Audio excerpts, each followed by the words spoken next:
Hey guys, welcome if you're new. If you're not new, welcome back. It has been a long time since I filmed a video for this channel. I know that. The main reason is basically just what I explained in my last few videos, where I talked kind of about how I wasn't really in the place mentally where I wanted to spend a lot of money on perfumes as much anymore. And I was trying to really kind of curate my collection. The last video that I did was a perfume collection where I went over all the perfumes that I ended up keeping after some of my declutters. I have gotten rid of even more since then, and I've only bought one perfume in the last 10 months. And I want to say it was 8 months ago or something like that when I filmed that last perfume collection video. So it's been a while. And the perfume that I did end up buying in the last year was one that I had on my list for quite some time. So it was not like a blind buy, which just isn't something I've been doing. But lately I have kind of been getting back into fragrance a little bit more. I'm still holding to what I said in those videos. I haven't been buying perfume, and I don't plan to go out and buy a bunch of perfumes. But I do have a wish list here of perfumes that I have had written down on my phone for quite a while. Some of them I've smelled, some of them I haven't. But either way, I'm not about to go out and buy a ton. I do have one perfume here that I'm pretty seriously considering picking up because I have really been wanting it, but I do have some others here as well that I've been eyeing, so we'll see. But I've just been kind of more, interested by fragrance lately. Not that I wasn't before, but I kind of forced myself to suppress it a little bit, and I was also kind of burnt out from just buying and decluttering and doing the same things over and over again. So anyways, that's enough for my little rant. Let's get into this video. I'm going to go over sort of more cold weather fragrances first, and then I have a couple of summertime perfumes that I'll share towards the end. The most recent one to my list that I literally just smelled for the first time the other day when I was in Ulta is latte. Still, I'm not quite sure how to pronounce that, even though I had the original of that fragrance in the past, but I ended up decluttering it. This one is the rouge version. It's in the same packaging, but it's like a deep red bottle. I've heard people talk about this and say it's such a good night out perfume and they really love it, but for some reason I just wasn't in a rush to smell it. I feel like I have other good night out perfumes that I really like, but when I smelled this one, I don't even remember the notes, but I feel like I just got this warm, rich, definitely a deeper nighttime scent, especially wintertime, and it really pleasantly surprised me. I couldn't stop smelling the tester strip. I was honestly tempted to buy it right there in the store, but I know that wouldn't have been a smart choice. Obviously, I didn't want to just buy a perfume on a whim, especially when I've been trying to be a lot more particular with what I get in the last year. So that is one that I'm gonna revisit and kind of see where I am on it. Maybe next winter, we'll see, but I did really, really love it. So it's one that will be staying on my wish list. I feel like I have been doing good kind of narrowing down my wish list. So if I write a list of perfumes and I go back later and there's something that I kind of have lost interest in or really don't care that much, I'll delete it. But if there's one that I'm still really interested in and have been for a long time, then it will stay on my list sometimes for years, and maybe that's a sign that it would be a good smart purchase. But some of the ones that stay on there for a really long time are the more pricey ones. Speaking of, a perfume that was in my last wish list video when I did one of these, probably I don't know, over a year ago, 2 years ago, was the Tom Ford Santal blush. I still want that perfume, but Tom Ford is pricey. And especially the line that this fragrance is in, it's in the square bottles. They did come out with multiple sizes because at one point they only had I think it was 2.7 ounce bottle, and now they have a 1 ounce bottle, which is obviously a lot cheaper. So that was one of the big things for me. I usually buy 1 ounce perfumes if I can find them because I don't go through perfume super quickly. So I didn't want to spend a crazy amount of money on an almost 3 ounce bottle. And now they have come out with a 1 ounce, but I'm just not sure if I can commit to that one yet, even though it's a lovely fragrance. I just, like I said, haven't been spending a lot on perfumes, and I've been trying to be very selective on what I do buy. Then I have a couple that could be multi-seasonal, I guess, but the first one might be more appropriate for winter. The Kayali Sweet Diamond Pink Pepper, that one, I don't know what it is because I've never even smelled it, but for some reason, whenever I hear people talking about it, they say it's a very complimented perfume for them, and of course that kind of draws me in because I'm wondering why is it so complimented. So I still haven't got the chance to smell that, but I would love to. And I think I would really like it because it's supposed to be kind of like a Middle Eastern, I think rose kind of fragrance. And I do tend to like those types of scents.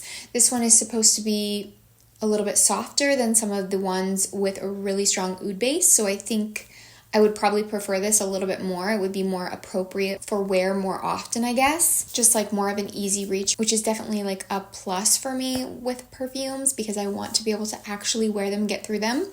So that is one that I really want to smell. Let me know if you have in the comments. And then the other one that I feel like this one especially would be like an all year round scent. I feel like it'd be a great signature scent. I also have not smelled this one, but everybody knows it. It's Glossier You. So I really have been wanting kind of like a cozy, musky skin scent, like that You But Better perfume.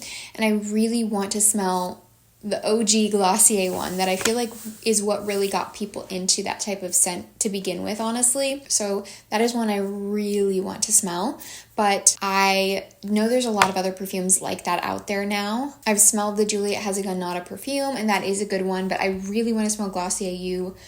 And then maybe I would branch out from that. The Letta 22 Auras perfume that I had, that I mentioned I ended up decluttering then, that one was kind of in that vein because I've smelled perfumes like that, but I want something even more soft and skin-like and just musky and very everyday. And I just feel like the Glossier one might be softer. So we'll see. But the last perfume kind of in this more winter category, obviously Glossier You isn't really in a winter category, but I just thought I'd mention it as kind of in between seasonal. But this one is definitely a winter fragrance. So that's kind of why it's at the top of my list right now, because I want to pick it up while the weather's still cold. And just in general, it's one that I've wanted for a long time, and I think I would really, really love it. So before we go ahead and get into the summer perfumes, the number one perfume right now on my list is the Bianco Latte from a brand that I cannot pronounce. I will leave it on the screen, or you can check the description box because these will all be listed down below. I would attempt it, but I feel like I'm going to butcher it, so I'm not going to try. And that is a perfume that I feel like a lot of people have been raving about lately. It's been really popular, but I actually saw it and saved it, I think on like Lemonade or something. I feel like before it was really popular. It was the first time I'd ever seen it actually, but the way it was described, it just looked incredible. So I saved it. And then I feel like it just started gaining popularity, and recently Kathleen Lights has been raving about it a ton. She says it's like her number one perfume. So obviously that's kind of like propelling my desire to pick that one up. But like I said, I do want to smell it. So I will be getting a sample online first. I'm very excited about that one. Hopefully I can get my hands on that before the end of the winter, or like before it warms up outside. But when it does, I do have some perfumes on my list that are more for that time of year. One of them I actually have a decant of right now, just a little mini one that I got at the end of this past summer.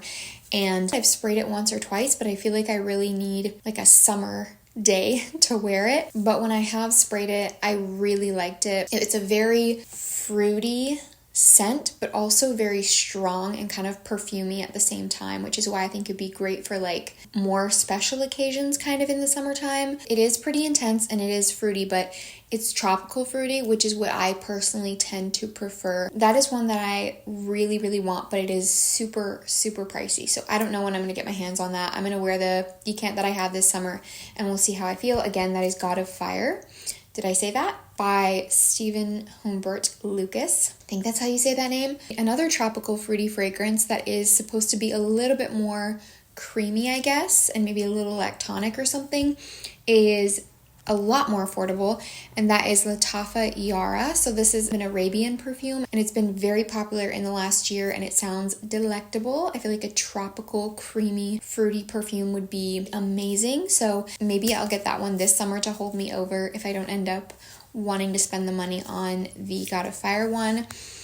And then just 2 more scents. I think there's about 8 here in total, so definitely more perfumes that I'm going to be buying in the near future, but obviously I like to write down the ones that I'm really interested in and kind of narrow them down, and this is what I've come to. So anyways, the last 2 are Armani Prive Blue Turquoise, which is another like niche priced fragrance. It's from the private line of Giorgio Armani. It is supposed to be kind of like a salted vanilla scent, and it's described as smelling like a very expensive spa or hotel. Like I said, it's a summer scent, but it's not like fruity or tropical really. So it sounds really interesting to me. I think I would really like that. I did like the Maison sur Très Cher perfume. I went through a sample of that, and this is kind of, I think, in the same vein in the sense that it's a salted vanilla, so it's supposed to be stronger and